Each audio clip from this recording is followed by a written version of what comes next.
Everyone assumes that being highly intelligent is an advantage in every situation. The research says otherwise. High intelligence comes with genuine advantages. It also comes with specific, measurable, largely unacknowledged psychological costs that most highly intelligent people have never had named for them. This video names 10 of them honestly. Not to complain about intelligence. To give highly intelligent people a vocabulary for what they have been experiencing without explanation. Stay until the end. Number 7 will explain something that most highly intelligent people have spent years trying to understand about themselves. Struggle 1. The curse of the open mind. Highly intelligent people see more options, more connections, more potential outcomes than average.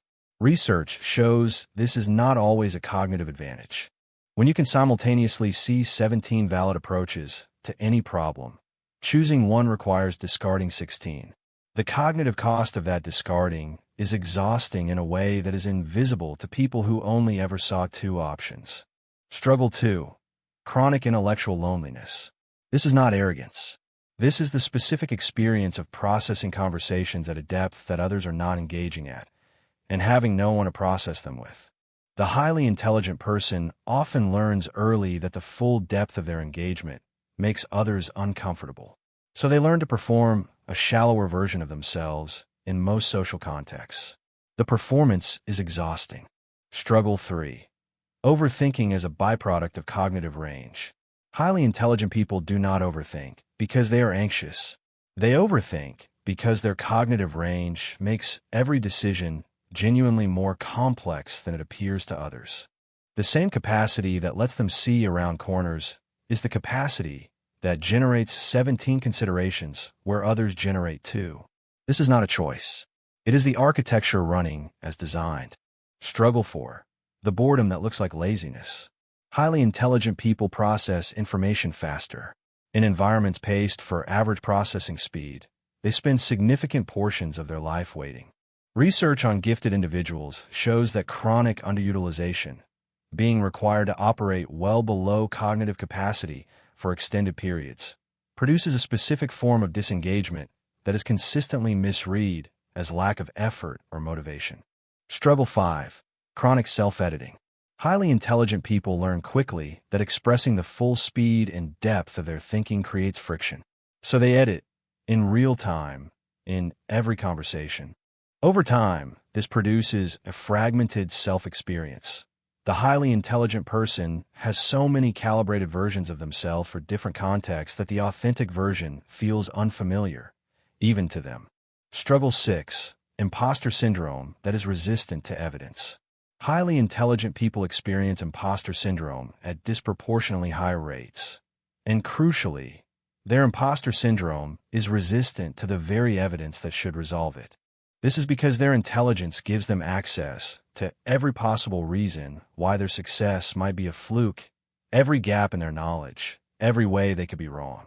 The same capacity that makes them thorough makes them unable to rest on their own accomplishments. Struggle 7.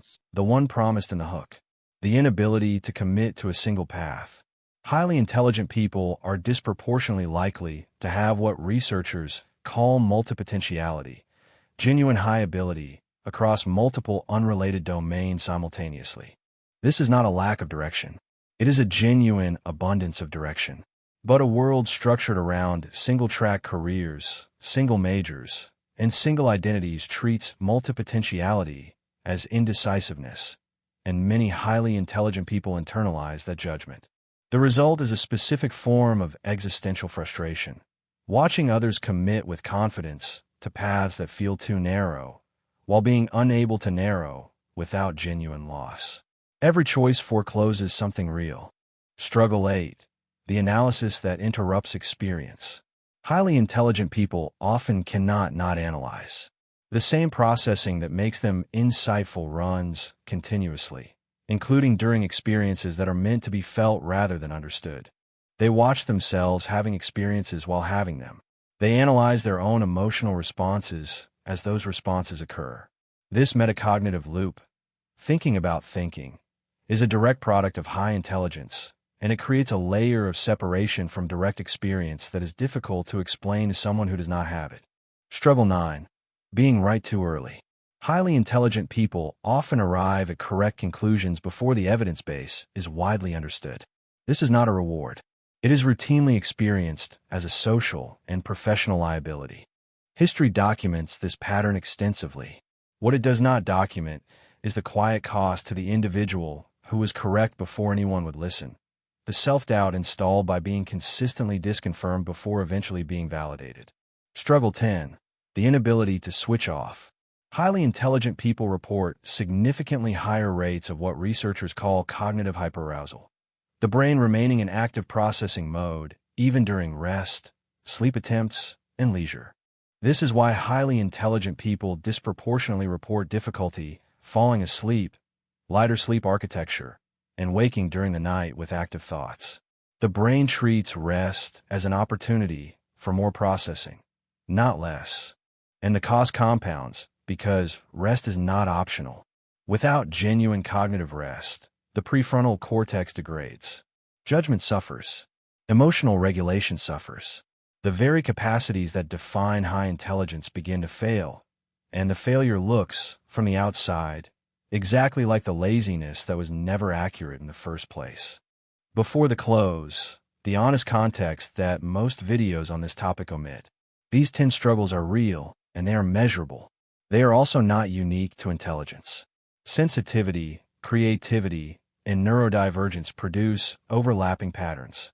What intelligence specifically adds is the metacognitive awareness of the struggles.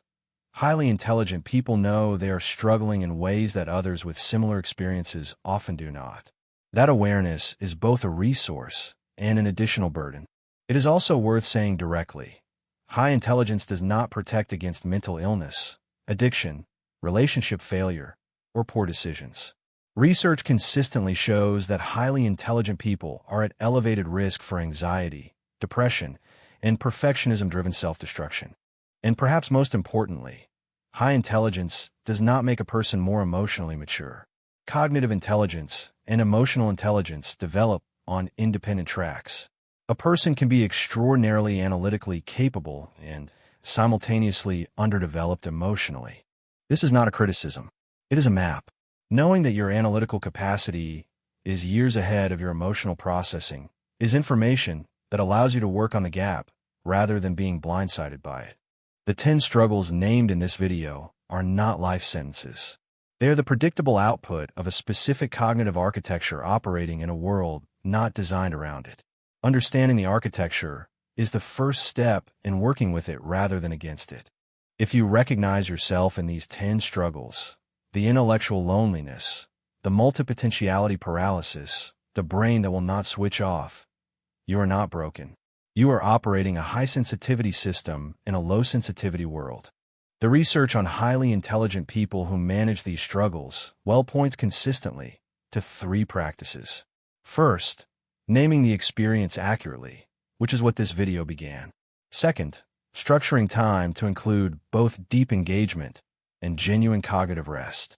Third, physical movement as a neurological regulation tool, not a fitness goal.